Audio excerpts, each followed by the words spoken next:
to today's webinar presented by Wisconsin Facets.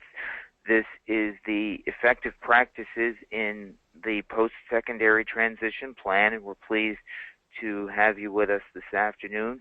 My name is Matthew Zelmer. I am the transition coordinator here at Facets, so I work with families through some transition issues around the state when the kids get to be ages 14 and beyond, sometimes on transition prior to the turning of age 14, but usually 14 and up.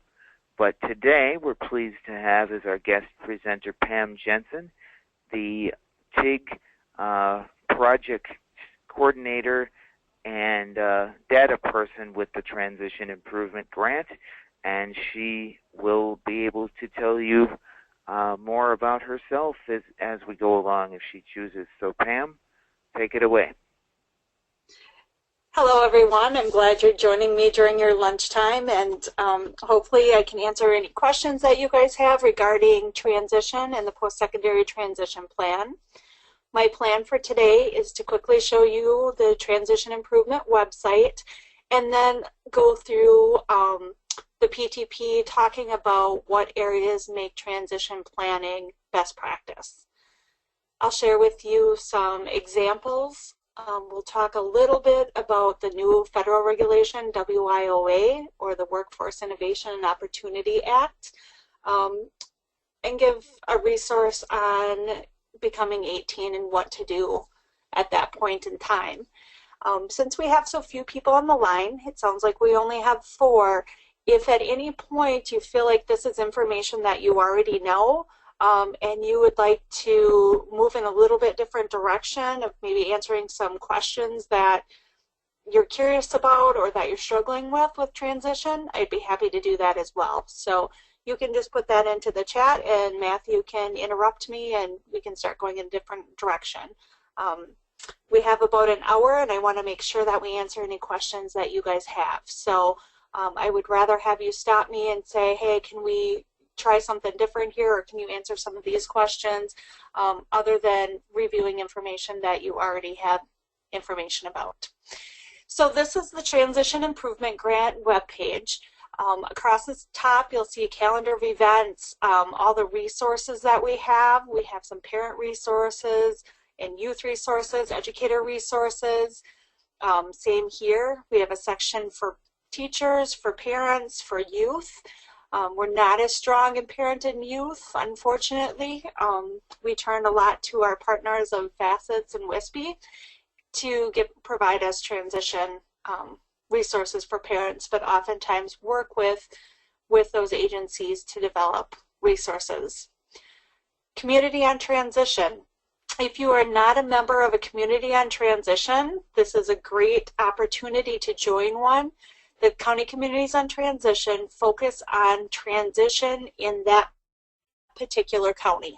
So many times we see where they're called CCOTs as well, where CCOTs are joining together to figure out issues around transportation, rural transition, having parent nights, having youth events to promote employment and work skills.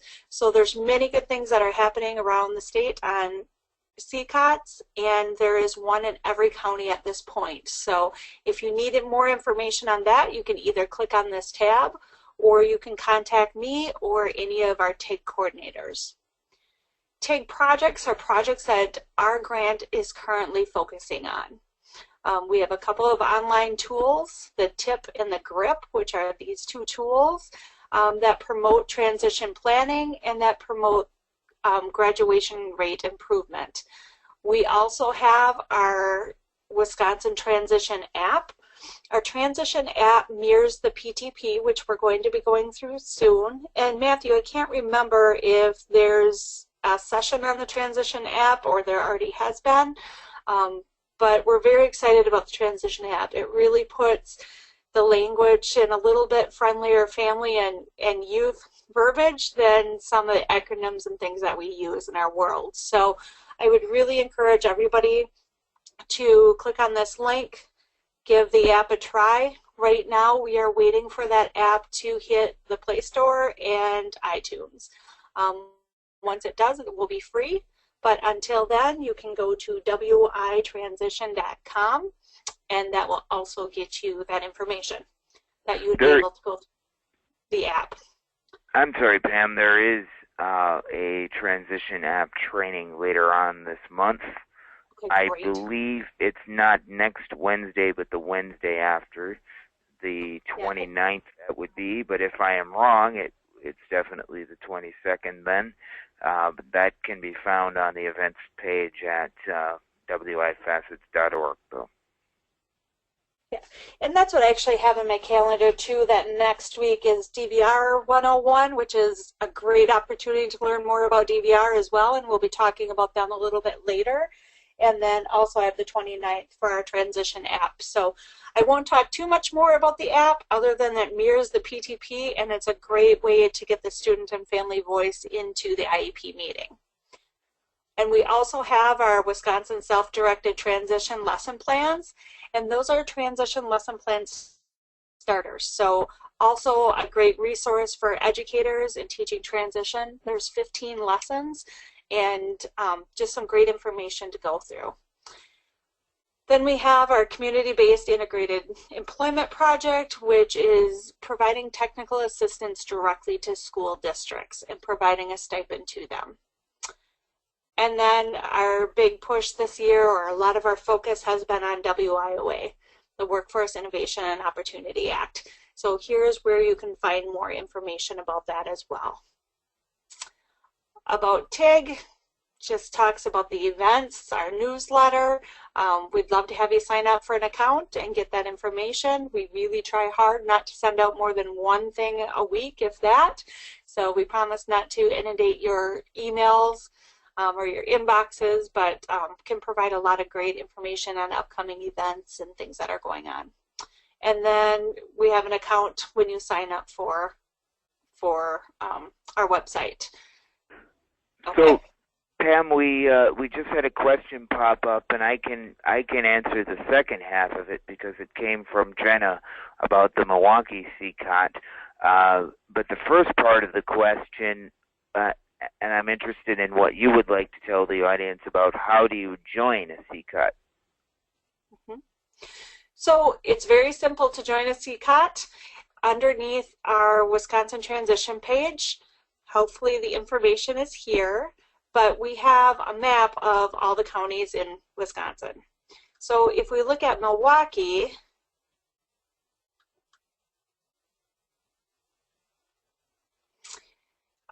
we have our facilitator listed as Julie. I'm not sure if Julie is still in that role or not, but that would be... That is not correct. Okay. So our website is only as good as the people in the CCOTs tell us it is. Yeah. So if they don't provide us the updated information, then that's the problem we run into, is that we don't have the most updated information on the site. However, in looking through the membership lists, if you email the facilitator and you don't get a response, then I would look at the agency member list and see if there's anyone in that agency membership list that you are familiar with, or wait and see if the facilitator gets back to you with the name and number of a person that you can contact. But really, it's finding out about what's coming up, contacting them, letting them know you want to be a member. No one is ever turned down from being in a CCOT. So your next step would really just be finding out when the next meeting is, getting on their listserv so you can receive the information from that CCOT, and then going from there.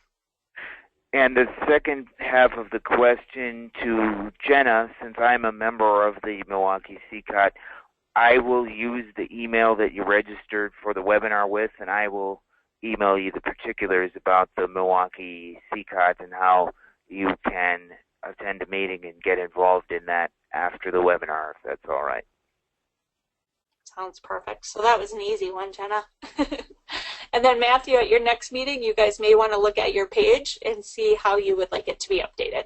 Yep, I was looking at that a couple of weeks ago, and I've noticed that quite a few of those listed as members are no longer attending either because they are not able to attend the meetings with regularity due to, quote, day jobs, or they've, in some cases, moved on to other roles or even retired. So we do need to fix some of those things. Sounds great. So one of the main reasons I wanted to bring you to the TAKE site is when either parents or schools or youth want to participate in their PTP, a good way to do that is to look at our demo site. And clicking on the PTP button above is so much easier in finding the PTP than it is to go to the Department of Public Instruction webpage. So clicking on that link brings you right to the DPI webpage on Indicator 13. So Indicator 13 is transition planning. This page gives you a lot of information just on what post-secondary transition planning is, the law, web access for individuals that have access through their school districts. And then also down here is the PTP demonstration site.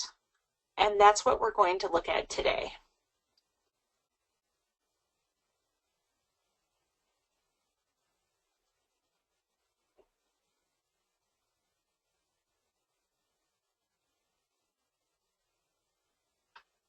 And hopefully it loads much quicker than this for you. Here we go. Okay, so this just gives a little information about the electronic version. So we're going to create a PTP. So the Post-Secondary Transition Plan, or PTP, is an online application that school districts are required to do to meet compliance for Indicator 13. A PTP has to be done by the time a student turns 14. So if they're 13 turning 14 during the time frame of their IEP, then a PTP must be completed. A PTP can always be completed earlier. However, the law is by age 14, all students must have a PTP in place. So the first questions 1 through 3 are all based on student information. So with the demonstration site, we just start with question 4, but that's why you'll see that it's starting a little bit later in the sequence. And this is just simply your date, so whatever date the PTP or IEP meeting is. And then one thing we've been really asking them to do is to change this demo to student. But for now it says, did the demo attend the IEP meeting? We hope from a best practice or effective practice standpoint that we're always checking yes here. We hear from colleges, we hear from employers, when students are self-advocates, they are succeeding much more in their life after high school than any other students. So giving them that power to be involved in their IEP meeting, to run their IEP meeting is amazing, and making sure that they have a voice in planning their future is really a big deal when it comes to advocating for themselves once they graduate from high school. If you have a student or a son or daughter that just does not want to attend their IEP meeting or is very timid, you're concerned about how they'll feel about it, have them come in for a part of the IEP meeting. Get them used to just being a part of it at first, and then hopefully by their senior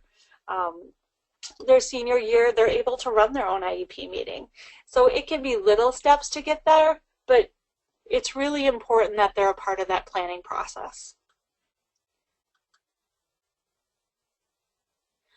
Measurable post-secondary goals must be based on an age-appropriate transition assessment. So transition assessments are formal and informal. Formal transition assessments are generally more paper pencil type testing, and informal assessments can be things like an interview with a student talking about their goals, their dreams, their next steps. It can be work experiences, it can be job shadows, business tours, being out in the community. Anything that is going to provide more information to the person doing the assessment to write the student's measurable post-secondary goals is a transition assessment. transition assessments are ongoing. So we don't just do a transition assessment somebody's freshman year and then that carries us through until their senior year. As we know, and many adults also change their mind on what type of career or goals that they have. And so we don't want to only provide an assessment for the next 4 or 5 years that's going to tell us what the student's going to do next. Also, assessments should be done throughout the entire year.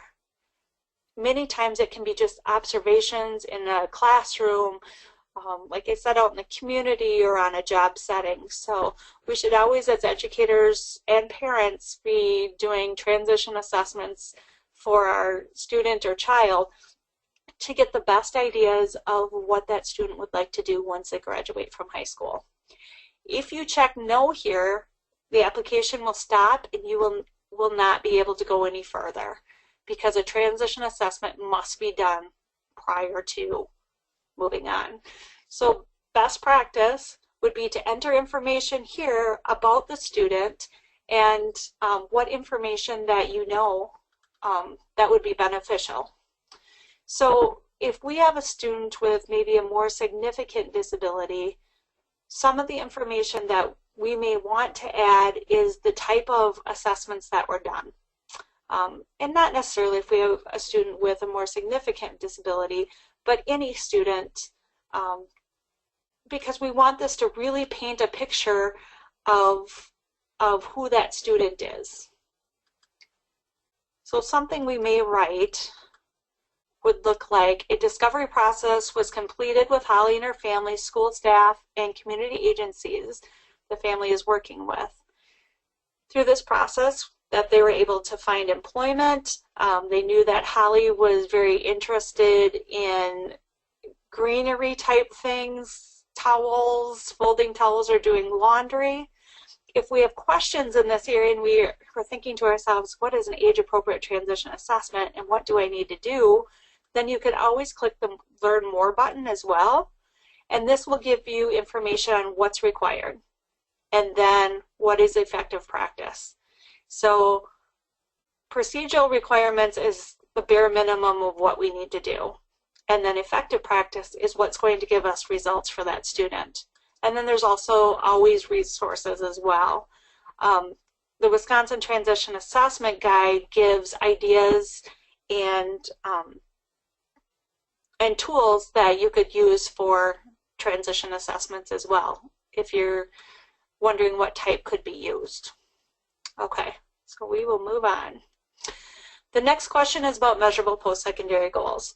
So we want to remember that measurable post-secondary goals are those goals the student has for after high school. So that's when we start talking about that Holly wants to work in a nursery watering plants, or John wants to work in an office setting, and Sally wants to become a nurse. They're all the goals after high school. So after high school, if we were going to look at nursing, we would look at a community college or possibly a university. If we're looking at nursery work, we may want to look at a short-term certificate, or we would receive on-the-job training. So for this case, we're going to say that after high school for education and training, that Holly would want to receive on-the-job training. Again, we always have Learn More buttons to talk about all the different areas and what that can mean. Other is a category that can be used, but really we're looking at 1 or 2% of students that would fall here. All other students should be able to fit within these categories, and it really makes for a better understanding plan if we choose one of these categories versus choosing other. And again, we always have the option of writing in additional information, what that on-the-job training might look like. Is this person working with the Division of Vocational Rehabilitation? Do they already have a job coach? Have they already received some on-the-job training in this area? All of those types of things are great information to put in the additional information box, because really the PTP is the student's story. Where are they at and where are they going to? Our next measurable post-secondary goal is in the area of post-secondary or is in employment. We use the Wisconsin Career Pathways for this area. If we again were looking at Holly, then we would look for where is the best fit for her. And it's probably in agriculture, food, and natural resources. Her pathway would include plant systems, it could be natural resources. There's a few different choices, so it really depends on talking to Holly and really figuring out where she or what she wants to do.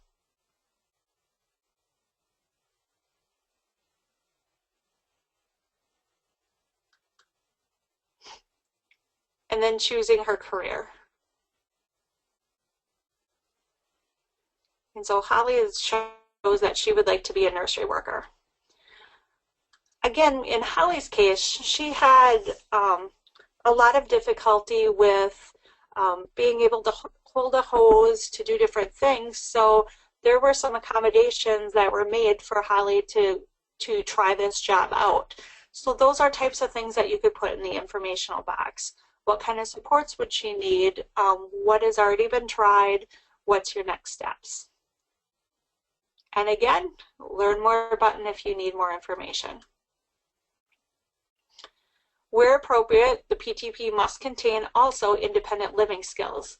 So as a mom of 2 teenage boys, I always say to this, an independent living goal is not necessary and is not needed, but it's an IEP team decision. So when I say an IEP team decision, I mean educators, parents, family members, the youth or the student, whoever is involved in that PTP process, this is a decision that they make. So if the IEP team feels that it's appropriate to have an independent living goal or more than one goal, then you would click yes.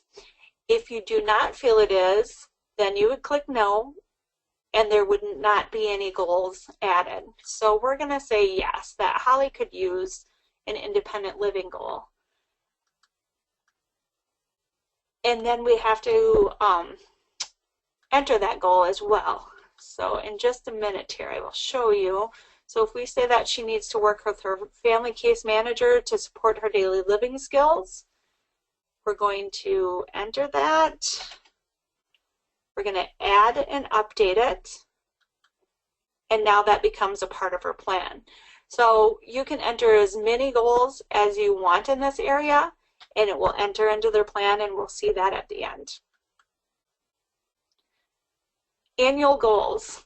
Annual goals, sometimes educators get hooked up on, but annual goals are really meant to be goals that are going to help with that student becoming I don't want to say becoming, sorry. Annual goals are those, you have to link annual goals to the measurable post-secondary goals. So in that linkage, often it's really hard to not find an annual goal that will link to it. Many times it's in the area of reading, writing, or math, which are all skills that apply to employment and things that we need to look at. So we have some ideas for Holly as well of what might be examples of her measurable or of her annual goals. So this is to increase her work skills, to accept repetitive signs with hand-over-hand assistance, express her signs, all mainly communication things that this group felt Holly needed to succeed.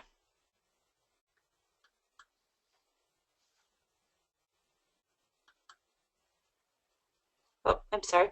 You have to add and update those as well.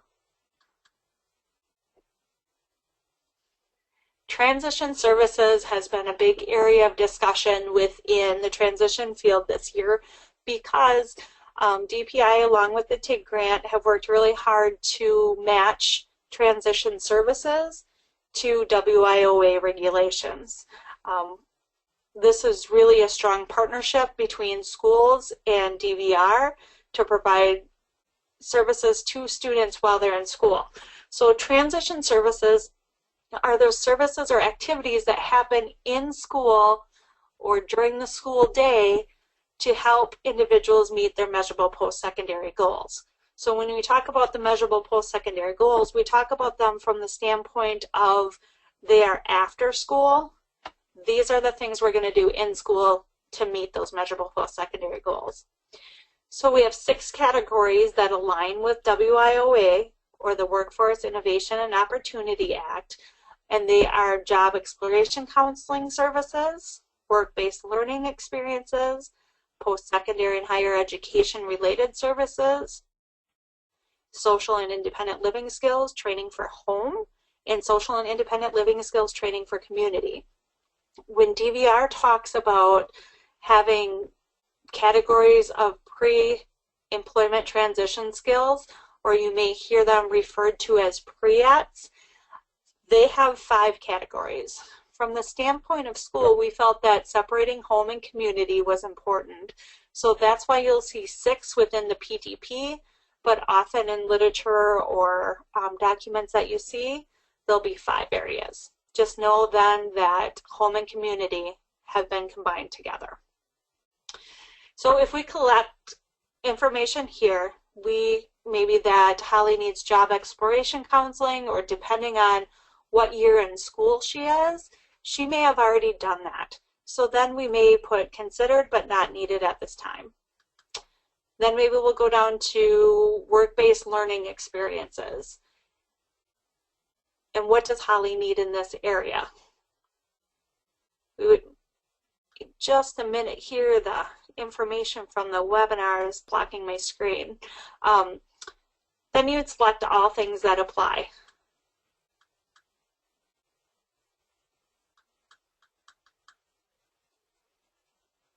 That tab doesn't want to work for me. Okay. So maybe it's to help the student get involved in jobs at school. That would be a great idea. If Holly is just starting out in transition planning, having her do jobs in school to get a feel for the job would be a great idea. Supporting the student in volunteering in the community, another great opportunity, and a great opportunity for conducting a transition assessment. But if Holly is graduating, say, this year, or she's a year from graduation, we may want to look at something like a summer job. And that's where DVR could also get involved. So we're going to add that summer job, and we're going to update to add that information to her plan. And then maybe the next year, say she's a junior, we want her to look at assistive technology. Then we would change the year to the next year and update our plan. When this plan prints out, then it will have all of the information that we want in chronological order to tell us what the next steps are. So I'm just going to add a few more as we, so that you can see it at the end.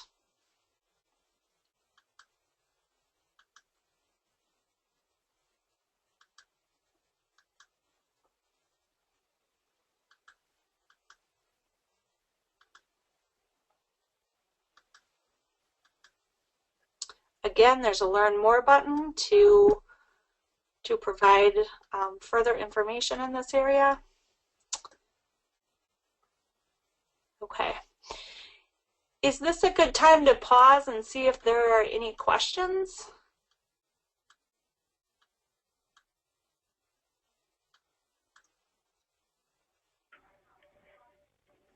I have not seen any since Jenna's last about the CCON, but let's give folks a moment, and I can let you know if they pop up.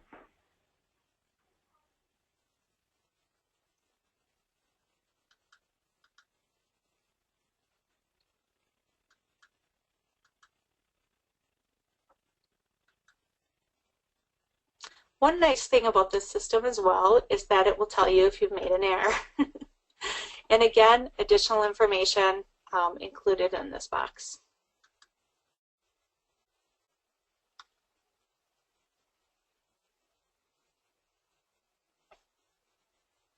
Well, I can't seem to do this correctly today.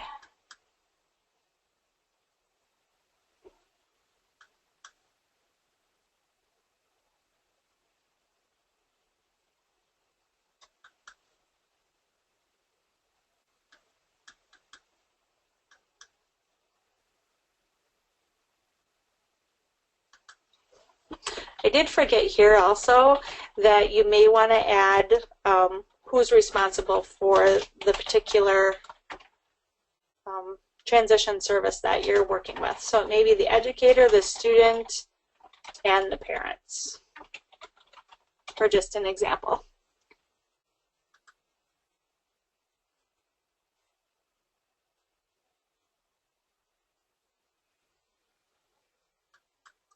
Not sure why it's not adding and updating for me.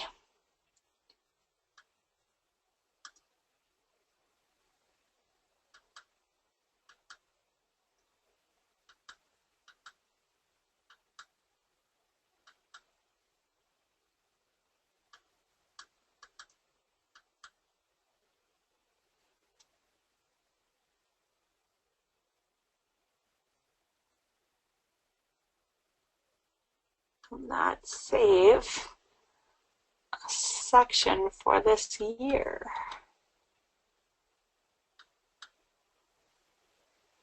Just going to try one more thing here.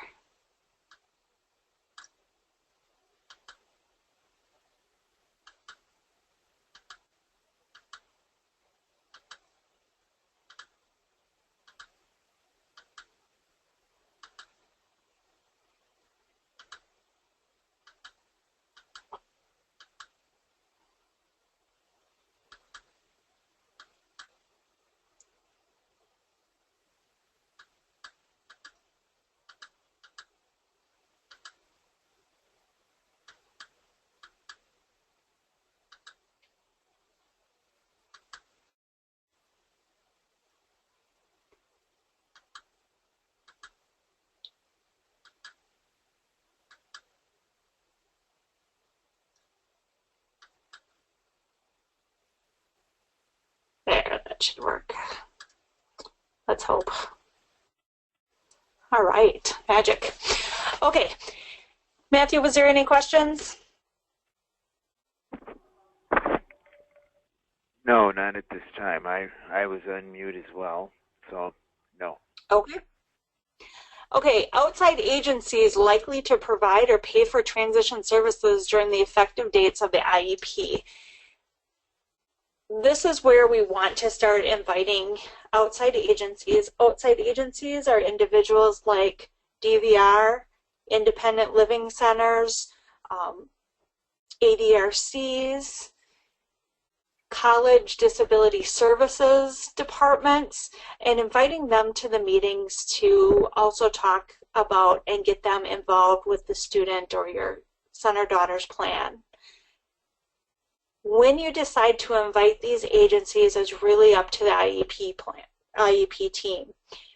The Division of Vocational Rehabilitation, or DVR, asks that you invite students at 2 years prior to graduation.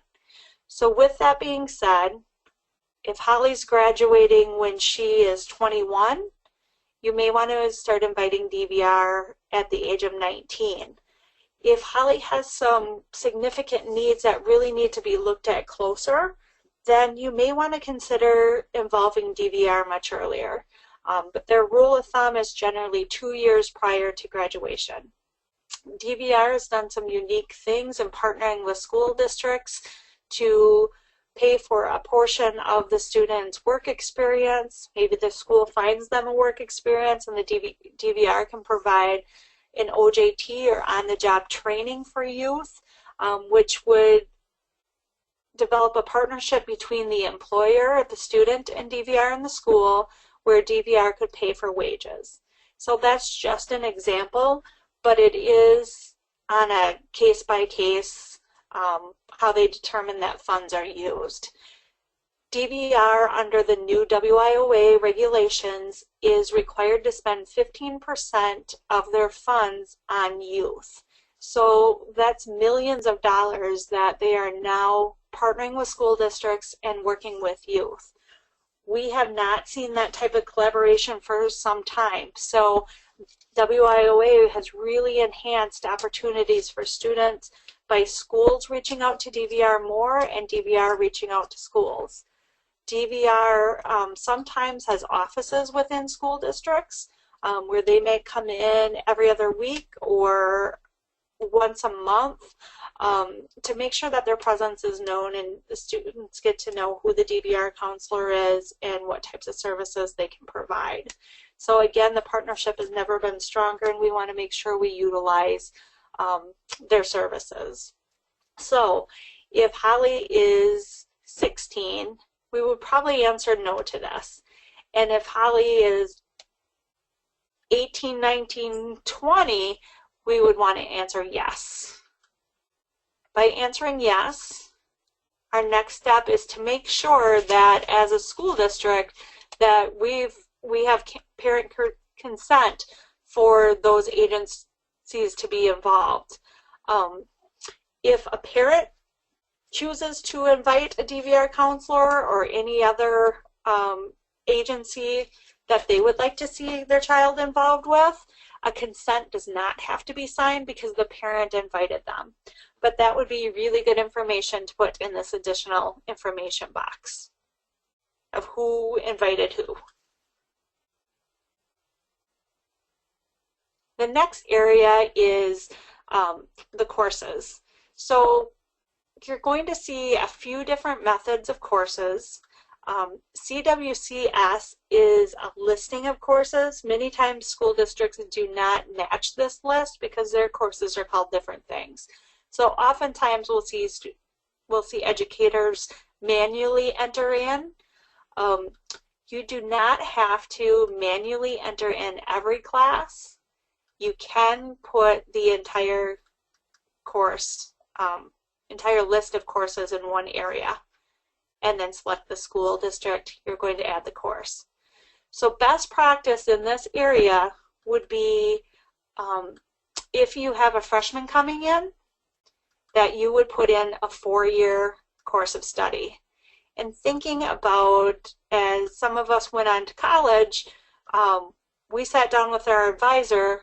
Our advisor told us what we were going to do for the next 4 years, and that's how we knew what to expect. So that would be the same with a student, is to try to give them a 4-year course of study. And then sometimes when we have students that have more behavioral challenges or are really struggling in school and they're just ready to graduate, we can show them in their 3rd, 4th year that they have the potential of maybe doing an internship or something that gets them out of the typical school day. We can start looking at AP courses, possible AP courses at a technical college or a university. So there's lots of options for students right now to not just be within school, but to really build that resume and have other options besides attending school every day. Same with 18 to 21-year-old programming. Oftentimes in school districts, 18 to 21-year-old program is done outside of the school walls. So students have that opportunity to go out into the community and plan their day. So the end of your school year, say that you're in an 18 to 21-year-old program, your last day of school should look like your first day of your life as an adult. So that's really the purpose of 18 to 21-year-old programs as well, is what is our next step to make that a smooth transition. So here's just an example of what a course of study could look like in 4 years, and you'll see at the end how that's laid out in the report as well. Did the student reach their 17th birthday? So we really need to think about when a student is turning 17 or looking to turn 18, we need to give them their understanding of rights. One good way to do this, and by checking yes, that makes it compliant too, but one way of doing this is to add what types of resources did you provide the student. So if I provided them the Wisconsin law booklet, then that would give them all the information and knowledge that they need to know when they turn 18, what their expectations are. There's also information, obviously, about guardianship. And one thing that we're talking more and more about is also supported decision making. So supported decision making is an option beyond guardianship, or an alternative to guardianship. Supported decision making is based on a model of allowing the person to become their own guardian with the support of others to help them make decisions, maybe around financial or medical. And just typing in www.supporteddecisionmaking.com is a national website that can give you more information about that as well. And then will the student be exiting school because of graduation? So in Holly's case, she would not. This is really important. When we get to the end of the demo site, it does not save. So the information that you've inputted, you need to do that in one sitting. If you don't do it in one setting, you'll lose that information. The reason that we can't make this, we can't have this information saved is because if people put in actual names of students, then we ruin confidentiality. So your option, though, is to view print and print this out, and it's a great document to be able to take to the student's IEP meeting. If it's a family member and a student that sat down into this, or just a student or just a family member, it really preps you and prepares you for the IEP meeting and the PTP part of that IEP meeting.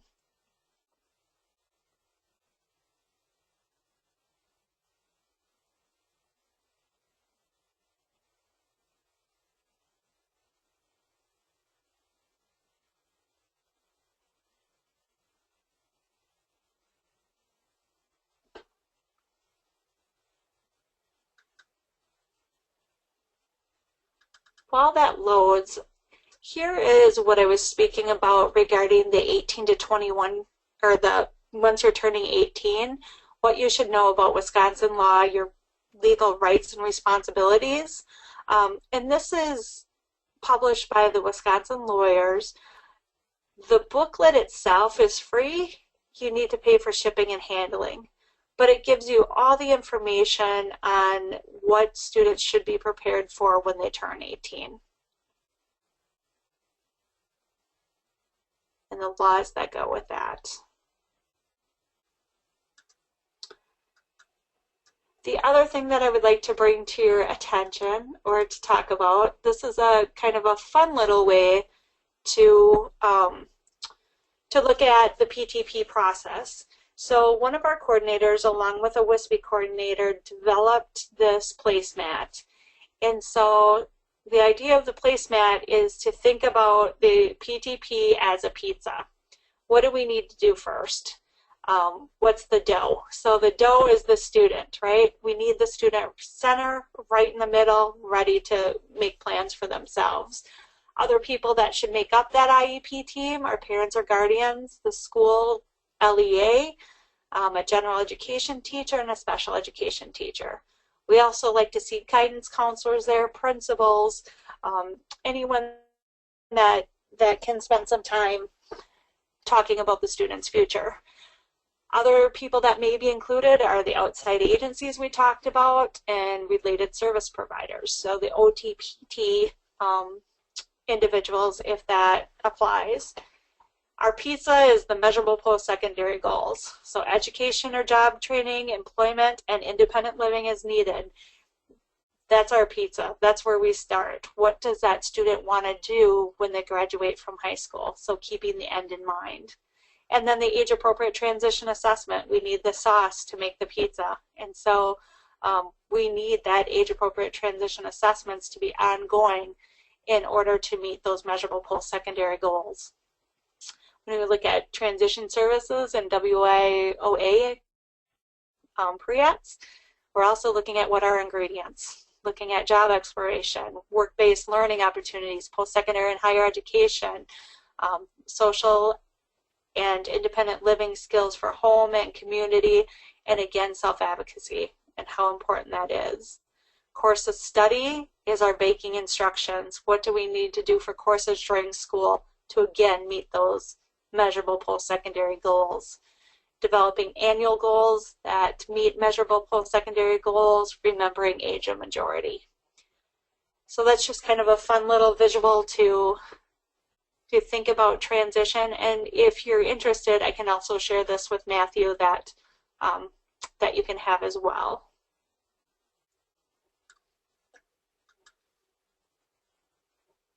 Other things that we want to talk about is WIOA. So Matthew did share these documents with you, and they're family friendly. If we go back to the TIG website also, you can find that information under WIOA. And on the bottom here, you'll see two documents, WIOA and Transition Services for Families, College and Career. That's our goal. So our goal for all students is that they leave school college and career ready. Next year, all school districts will also be required to do what's called an ACP, or Academic and Career Plan.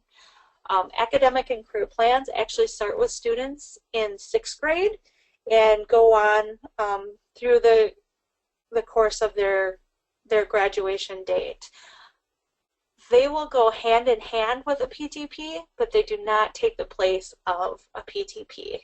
So also with ACP, there'll be a lot of good information on employment and age-appropriate transition assessments that will tie into information with the PTP. So really, it's a transition plan for all students. It's not just for students with disabilities, and it will start in 6th grade versus a student at the age of 14.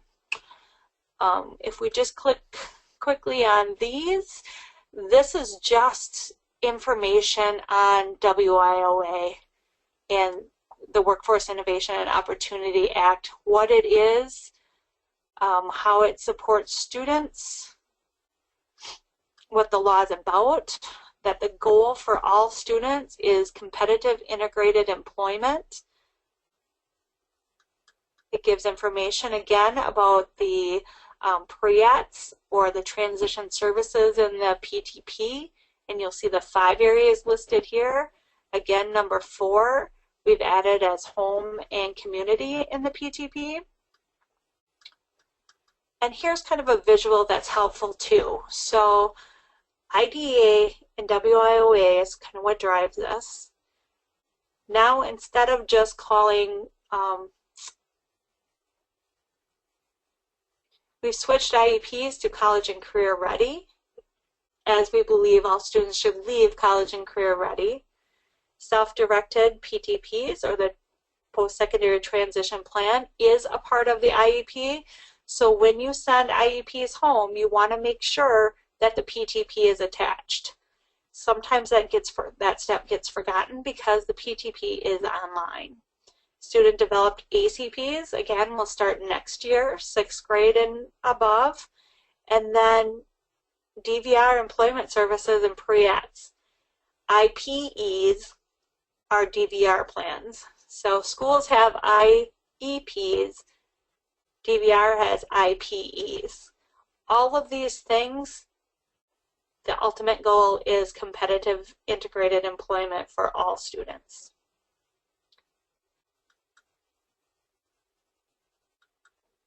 The second handout is frequently asked questions. So questions that we've received from families on how WIOA affects them. Again, it's information about what WIOA is, what services DVR can provide, integrated employment, what integrated competitive integrated employment is not. Transition planning in WIOA. Again, the transition services, why WIOA is good, other transition services in schools, and how that all ties together with our funding partners. What's the family's role in WIOA? And what else can I do to support my son or daughter with transition? And again, gives some additional resources from DVR and the Transition Improvement Grant on WIOA. So let's quickly, before we're done here, see if our plan has loaded yet. It has not. So I apologize for that. I'm not sure why that's still clicking. All the information that we put within this transition plan will then nicely lay out, and this is exactly what the school district sees when they're creating a PTP, other than those first few questions that are student information. So again, I apologize that that didn't print out, and it's a little bit of a frustration as we want to make sure that you see that. Here we go. Okay. So real quickly, here's a visual of what that looks like.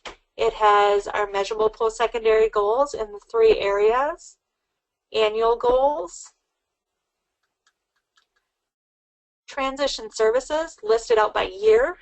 Again, you can also put in this area who's responsible.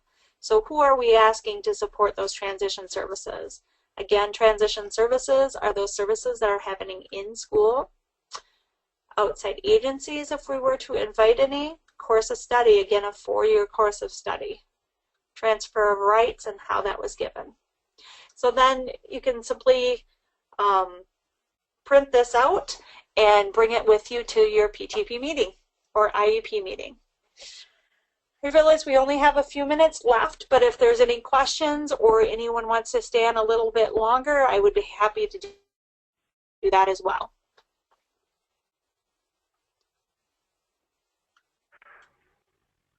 We do have someone saying that the second handout could not be downloaded. I can email those out as files. They were previously simply uploaded into the GoToWebinar program, but I can email those out to you as a attachment. It's a simple Word document, so you should be able to receive that. Okay. Otherwise, if you go to www.tig.org,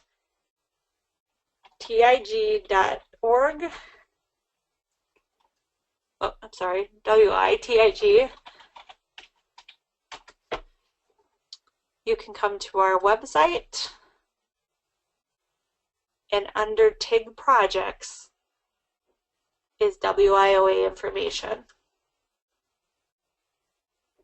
And those 2 handouts are right here on the bottom, along with frequently asked questions for schools, transition-related allowable funding, school funding information, what it means for a student with an intellectual disability, the final regulations. So anything, if you want to read a 900-page document or a 2-page document, it's on this page.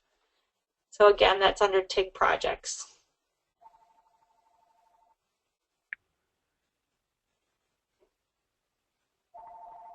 All right, well, I'm not seeing any other questions at this time, so that about concludes our time, and I want to say thank you again to you, Pam, for taking your time out to present to us today. Got a lot of good transition information and WIOA information into a little bit less than an hour. I would remind everyone still on the line with us that in an hour to 2 hours, you will be receiving a link to a SurveyMonkey. That is your opportunity to evaluate today's training, and we very much appreciate you doing that so that we know how we're doing with our workshops, and also go to the events section of wifacets.org for more trainings, webinars similar to this. As Pam mentioned earlier, next Wednesday, the 22nd, we have a DVR 101 presentation, and then on the 29th we have a more detailed presentation on WIOA and all that means for our youth and families in transition. So thank you again to Pam. Do you have anything else you want to say before we stop our recording? One more thing is about TIG. If you go to contact us, it'll give our statewide director contact information, myself, and the rest of our TIG staff, and we would be happy to answer any questions that you have regarding transition. So we have coordinators in each region, and if you want to know who your coordinator is for your region, please feel free to contact me as well. Thank you for your time, and I hope this was helpful. You see the staff photos there. So thank you, everybody. Watch your emails a little bit later on, and please, I do encourage you to join us for future workshops. Thank you, and have a good day.